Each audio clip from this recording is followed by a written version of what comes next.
Welcome to Free Thoughts from Freedom Chiropractic and Rehab, your space for health, healing, and insight. I'm Dr. Chip Bleem, and this is episode number 48. If you enjoy these videos, please hit that subscribe button and join us for more free thoughts every week. We share simple ideas to help you move better, feel better, and live with more freedom. Thanks for being a part of our community. This week's quote of the week is a simple one, but it's also very powerful. An ounce of prevention is worth a pound of cure. And isn't that the truth? So often we wait until something hurts, or breaks down, or becomes a problem before we take any kind of action. But this quote reminds us that the small things we do before there's an issue can save us from much bigger challenges later on. Prevention doesn't have to be complicated. It can look like moving your body a little bit more each day, or getting more sleep, or staying consistent with your care, or keeping up with regular checkups. These small choices may not feel urgent in the moment, but over time they make a huge difference. Because once something turns into a, quote, cure situation, it usually costs more time, more energy, more stress, and more money. An ounce of prevention keeps us ahead of the problem instead of reacting to it. So this week, don't wait for a wake-up call. Choose one small preventive habit and commit to it. Your future self will definitely thank you. Okay, let's talk about health. This week I want to talk about something that most of us avoid until we absolutely have to do something about it: our preventive health care. I'll be honest with you, last week I was an adult and I had to have my first colonoscopy. And no, it wasn't fun. The prep wasn't fun, the anticipation wasn't fun, and it certainly wasn't something I was excited to put on my calendar. But it was necessary, and that's the part I want to focus on today.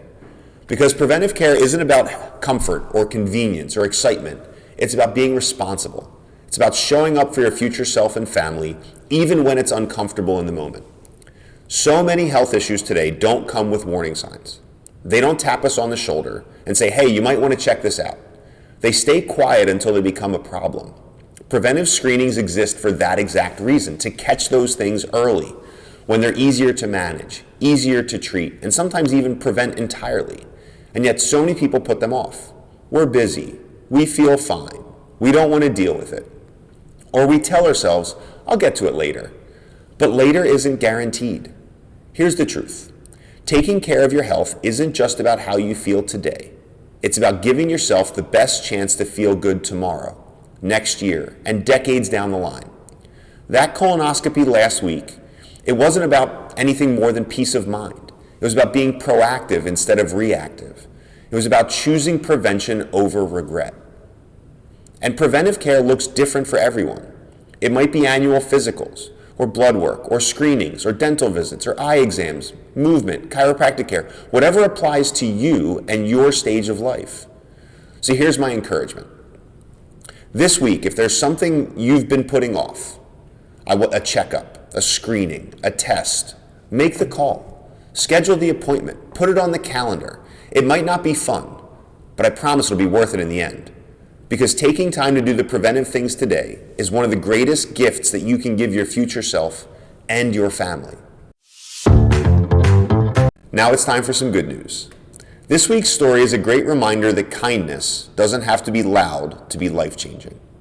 At James Madison High School in Virginia, students decided to do something special for their custodian, a man who showed up early, stayed late, and treated everyone with kindness, even while quietly working multiple jobs to support himself. The students learned that his dream was to own a Jeep, something he'd never been able to afford. So instead of just saying thank you, they took action.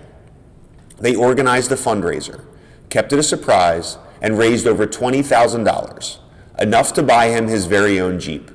And when they revealed it to him, he was completely overwhelmed. He just kept saying, I'm just doing my job. But the students made it clear. The way that you show up for people matters. And that's the heart of this story. You don't have to be in the spotlight to make an impact. You don't have to do something huge.